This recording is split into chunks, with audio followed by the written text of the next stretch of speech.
L'invité politique de la matinale d'Europe 1, Sandrine Rousseau, candidate Europe Écologie Les Verts à la primaire pour la présidentielle. Bonjour Sandrine Rousseau. Bonjour. Bienvenue, merci d'avoir accepté notre invitation. Est-ce que vous pensez, Sandrine Rousseau, que le cri d'alarme des scientifiques du GIEC prévoyant dans leur dernier rapport les désastres du réchauffement climatique qui surviendront plus vite et plus violemment que prévu, est-ce que vous pensez que ce rapport va enfin susciter une réaction forte des dirigeants de la planète ? Ah ben il le faut, parce que sinon on est mal en fait. Et là on a 5 ans pour agir, parce que vous savez que les politiques publiques, une fois qu'elles sont mises en place, elles mettent un peu de temps à être efficaces.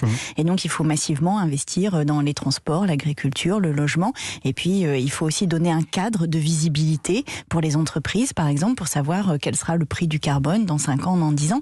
Et ce que dit ce rapport du GIEC, c'est que si on ne fait rien, on atteint là déjà des points de bascule qui rendent toute avancée irréversible. C'est-à-dire qu'on ne pourra pas revenir en arrière. Et on voit, cet été, on a quand même de multiples exemples de tout ce que ça peut donner, entre inondations, sécheresse, feu, chaleur extrême, que l'on voit encore en ce moment sur l'Italie, par exemple, et la Sicile.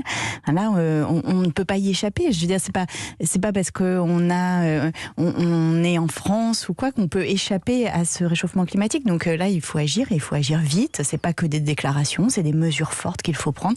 Il faudrait même un plan d'urgence immédiat. En pleine épidémie mondiale, est-ce que les gouvernements ne sont-ils pas plus enclins à soigner d'abord la santé des habitants plutôt que celle de la planète ? Mais les deux sont liés en fait.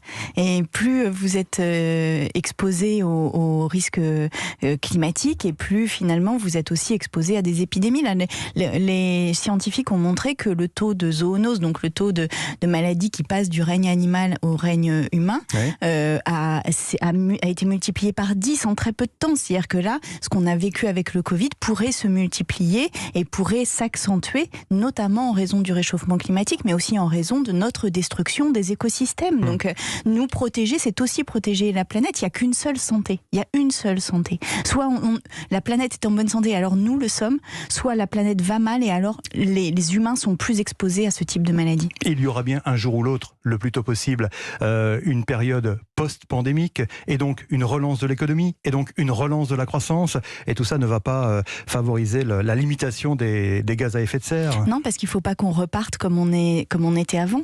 Et c'est ça l'enseignement du GIEC, c'est qu'il nous faut transformer profondément, massivement notre économie, notre manière de consommer et notre manière de produire. Il faut réorienter nos modes de production vers ce qui n'émet pas de carbone. Et ça se fait dès à présent. C'est-à-dire qu'on doit dès à présent faire des plans de relance qui sont des plans décarbonés et qui permettent aux entreprises de s'adapter, de voir venir ce changement. Parce que pour les entreprises, le changement peut être aussi assez brutal. Et donc il faut les accompagner là-dedans. Mais c'est aujourd'hui que ça se décide. Or, on a vu que sur le plan de relance qui a été décidé par Emmanuel Macron par exemple, il y a juste 30 milliards qui est un peu lié à la transition écologique. Et quand je dis un peu lié, mais c'est absolument pas suffisant.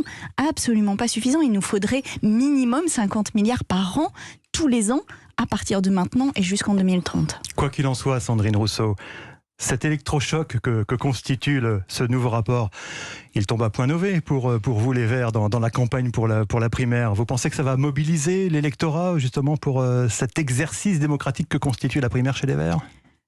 J'espère que la primaire chez les Verts, en effet, pourra mobiliser l'électorat, mais j'espère aussi que c'est pas juste sur la peur et la catastrophe, que c'est aussi sur l'espérance d'une société meilleure, parce que c'est ce que nous portons, c'est une société égalitaire, une société qui prenne soin des personnes les plus fragiles, des personnes les plus précaires dans la société. Et je rappelle que la primaire, elle se joue aujourd'hui, c'est aujourd'hui que l'on peut décider de la personne qui incarnera le mieux l'écologie pour la présidentielle, et tout le monde peut voter à cette primaire, il suffit de s'inscrire sur lesécologistes.fr. Parlons de la crise sanitaire, parce que tout est lié, effectivement, comme vous le disiez. Est-ce que vous présentez, vous, sans difficulté, votre passe sanitaire quand vous allez au restaurant ou au cinéma ?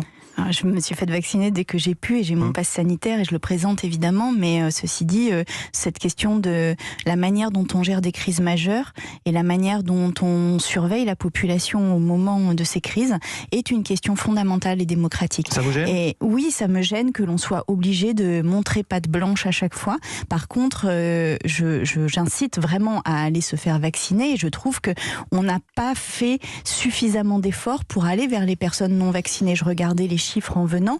Il y a 1 personne sur 5 de plus de 80 ans qui n'a pas encore été vaccinée aujourd'hui. À cause du fait qu'elles sont seules chez elles et qu'elles ne peuvent pas aller dans un centre de vaccination et qu'il n'y a pas eu de plan pour se déplacer vers ces personnes-là pour les vacciner. Et on voit en Guadeloupe qu'il n'y a pas non plus, ou en Martinique, qu'il n'y a pas eu cet effort pour aller vers la population la plus fragile. Il y a aussi localement un problème culturel, historique. Oui, et notamment une défiance vis-à-vis de l'État et de sa capacité à gérer la santé en Outre-mer. Donc oui, il y a une défiance de l'État et donc c'est à l'État aussi de renouer la confiance. Et c'est ce qui n'est pas fait dans cette crise sanitaire. On ne recourt qu'à l'autoritarisme finalement pour gérer. Et aujourd'hui, je pense qu'on est en overdose de ça. Autoritarisme, hein, c'est ce que vous dites dans... Oui, c'est l'autoritarisme quand on impose à ce point-là de montrer ce pass sanitaire partout où que l'on aille, que ce soit décidé sans accord des territoires, sans concertation avec la population, que ce soit juste imposé par une déclaration aux 20 heures. Enfin, oui, là, on est en train de laisser des parcelles de démocratie qui vont pourtant nous être très précieuses dans la gestion des crises futures. Vous soutenez les manifestants du samedi comme on peut les appeler, qui dénoncent les atteintes à la liberté individuelle. Je redis, il faut se faire vacciner. Hein. Ouais. Et vraiment, j'ai pas de doute là-dessus. Faisons-nous vacciner massivement. Et ne transigeons pas non plus sur notre liberté collective. La fin de la gratuité des tests PCR en octobre, est-ce que c'est un bon moyen pour essayer de tordre le bras à ceux qui ne veulent pas se faire vacciner, ou en tout cas qui sont encore un peu réticents ou négligents ou retardataires ? Mais ça fait partie des mesures qui en effet peuvent inciter, mais ce que je redis, c'est que là, il y a un grand plan à mettre en place pour aller vers les personnes qui aujourd'hui ne sont pas vaccinées, ce qui n'est pas fait. On n'est pas allé vers ces personnes de 80 ans qui sont seules chez elles, on n'est pas allé vers les 40% des personnes obèses qui ne sont pas vaccinées aujourd'hui, on n'est pas allé vers les personnes isolées qui vivent dans des logements parfois insalubres et qui n'ont pas la capacité de prendre rendez-vous sur Doctolib. On n'a pas fait ce travail-là, nous devons le faire avant de mettre en place des mesures coercitives. Petite question complémentaire, si vous le voulez bien, Sandrine Rousseau, concernant justement cette fracture vaccinale. Une étude pour la Fondation Jean Jaurès que nous a détaillé Jérôme Fourquet ce matin sur Europe 1 révèle que dans certains territoires d'un grand quart sud-est de la France, des populations de néo-ruraux, adeptes du bio, contre anti-OGM, c'est chez ces populations que le taux de vaccination est le plus bas. Alors, pardonnez-moi la question un peu provocante, mais quand on est écolo, on est anti-vax ? Mais non, puisque je vous le dis, moi je me suis fait vacciner et j'incite vraiment à se faire vacciner. Ouais. Et ces populations qui ont cherché un rapport à la nature différent, qui se sont déplacées des grandes villes pour limiter la pollution, etc., je leur dis, votre santé, vous avez recherché en vous déplaçant, votre santé, votre confort de vie. C'est bien, mais vous devez aussi protéger les autres. Et pour protéger les autres, il vous faut vous faire vacciner, puisque c'est vous qui êtes en bonne santé, qui pouvez protéger des personnes plus vulnérables. Donc n'hésitez pas à y aller. Le vaccin a maintenant été testé quand même sur une population extrêmement importante dans le monde et donc il est sans danger. Allez-y. Vous êtes donc candidate à la primaire chez les Verts pour désigner le ou la candidate pour l'élection présidentielle. Dites-nous, qu'est-ce qui vous différencie des autres candidats, Sandrine Rousseau ? Eh bien, je porte une écologie sociale, je porte une écologie qui se préoccupe des personnes les plus en difficulté, qui veut en même temps réduire les inégalités dans notre société et opérer cette transition. Et c'est une écologie aussi émancipatrice, c'est-à-dire une écologie qui se fonde sur l'école, la culture, le sport, enfin tout ce qui sont des activités pleines d'emplois viscéralement pleines d'emplois et qui sont par ailleurs dépourvues d'émissions de carbone. Donc en fait, la société que je veux construire, c'est une société où on sort d'un système de consommation, d'une forme d'aliénation de la consommation, mais où par contre on vit ensemble dans des activités qui à la fois nous rendent heureux, mais qui consolident aussi notre société. Un exercice de la primaire, est-ce que c'est pas un exercice un peu délicat ? Comment on fait pour se démarquer des autres candidats sans fracturer la famille ?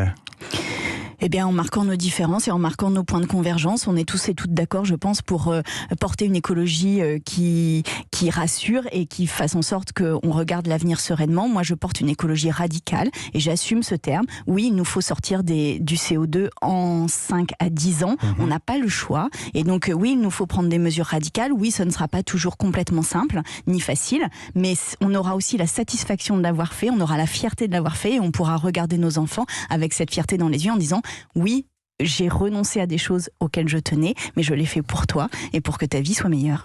Merci Sandrine Rousseau. Merci d'avoir accepté l'invitation d'Europe 1. Merci, bonne journée. Merci beaucoup.